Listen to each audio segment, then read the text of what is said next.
I was living in Los Angeles, and I was living with my now wife, then girlfriend. We were splitting a one-bedroom apartment. I was hustling, I was grinding, I was just getting by. On the outside, I looked relatively successful to my friends, but I was just, beating myself down, just living.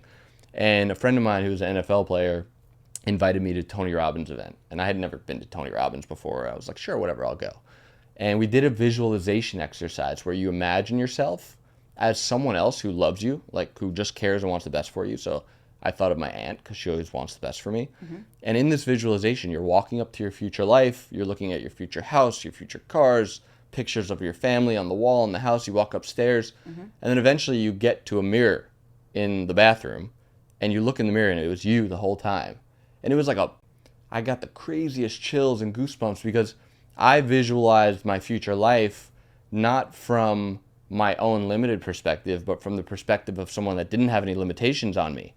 And then 2 months later, I physically owned the car that was in the driveway of my visualization. It was a gray Lamborghini. And this is not to say material things are important.